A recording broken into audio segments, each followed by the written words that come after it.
सुप्रभात बच्चों। आज हम कक्षा 4 के पर्यावरण अध्ययन विषय का पाठ 8 जंगल की बातें का आगे का प्रकरण अभयारण्य की सैर के बारे में पढ़ेंगे। इससे पहले हमने बच्चों एक कविता पढ़ी थी कि कैसे सभी जानवर मिलकर जंगल में एक रेल बनाते हैं, और उसके बाद हम करेंगे आज अभयारण्य की सैर। आज सेजल, तन्वी, प्रकाश और बंटी अपने मामा जी के साथ रणथंभौर अभयारण्य देखने आए हैं। यहाँ बैटरी से चलने वाली गाड़ियाँ हैं। इनमें बैठकर वे अभयारण्य के अंदर घूमने जाएंगे। ये गाड़ियाँ ना तो धुआं करती हैं और ना शोर करती हैं। यहाँ सभी जीव अपने प्राकृतिक परिवेश में रहते हैं। बच्चों के साथ महेश भैया भी हैं, जो अभयारण्य के जानवरों के बारे में बहुत कुछ जानते हैं। अभयारण्य में बच्चों ने चिंकारों का एक झुंड देखा जो घास व पत्तियाँ खा रहा था। तो ये देखो, आपको ऊपर चित्र में दिखाई दे रहा है कि सेजल, तन्वी और प्रकाश, बंटी सभी अपने मामा जी के साथ गाड़ी में बैठकर रणथंभौर अभयारण्य देखने जाते हैं। और ये गाड़ी कैसी है? बैटरी से चलने वाली है।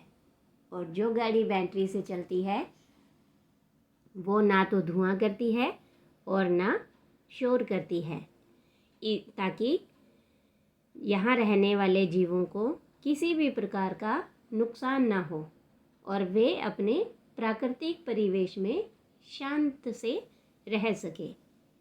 बच्चों के साथ कौन है?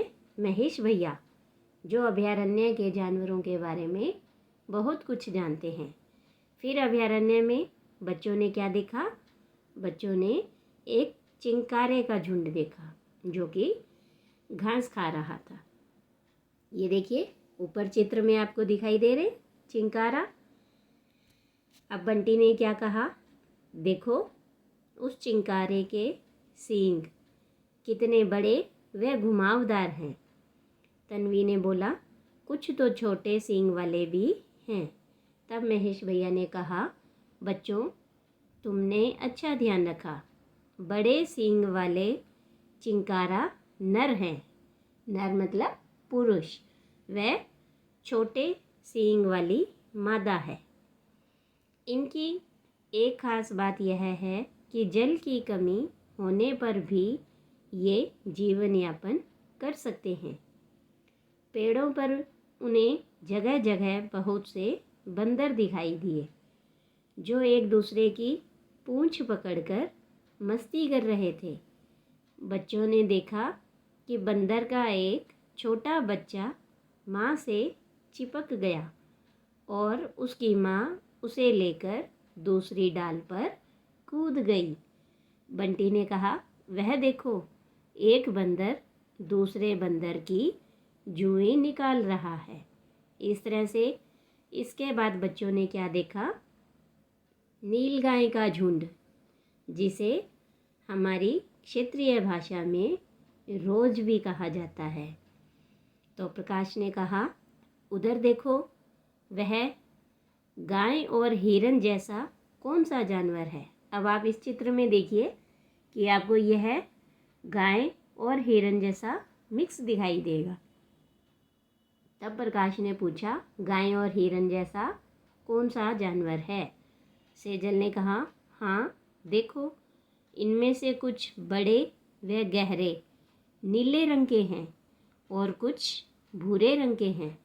तब प्रकाश भैया ने कहा कि ये नीलगाय हैं। जो भूरे रंग की दिख रही है वह मादा है। मादा का अर्थ होता है बच्चों स्त्रीलिंग। वह गहरे काले नीले रंग वाला नर है। ये कभी कभी खेतों में घुसकर फसलों को नुकसान पहुंचाते हैं। तन्वी ने फिर क्या कहा? अरे देखो सूअर। तब महेश भैया ने कहा, हाँ यह जंगली सूअर है, यह बहुत ताकतवर होते हैं और इनके झुंड भी खेतों में घुसकर नुकसान पहुंचाते हैं। तो इस तरह से बच्चों ने अभयारण्य में बहुत सारे अलग अलग प्रकार के जानवरों को देखा। तो अब आप भी बताइए, जैसे बच्चों ने अभयारण्य में चिंकारों का एक झुंड देखा, वैसे ही आपने किन किन जानवरों को झुंड में रहते हुए देखा है और कौन कौन से जानवर अकेले रहना पसंद करते हैं। तो देखिए, जैसे चिंकारा, हिरन, बंदर, हाथी, नीलगाय आदि ऐसे जानवर हैं जो झुंड में रहते हैं। शेर, चीता, भालू, लोमड़ी ये अकेले रहना पसंद करते हैं। अब दूसरा प्रश्न है कि झुंड में रहने से जानवरों को क्या फ़ायदे होते हैं। झुंड में रहने से वे जानवर अपनी सुरक्षा कर पाते हैं तथा उनके जीवन यापन में सुविधा रहती है। और अगर किसी एक जानवर को कोई खतरा दिखाई देता है तो वो दूसरे जानवर को इशारा कर सकते हैं। तो इस तरह से झुंड में रहने से जानवरों को कई फ़ायदे होते हैं। अब उनकी गाड़ी अभयारण्य में आगे बढ़ी जा रही थी, यानी यहाँ से वे आगे जा रहे थे और आगे उन्होंने क्या देखा ये हम अगली वीडियो में पढ़ेंगे। आज के लिए इतना ही। धन्यवाद बच्चों।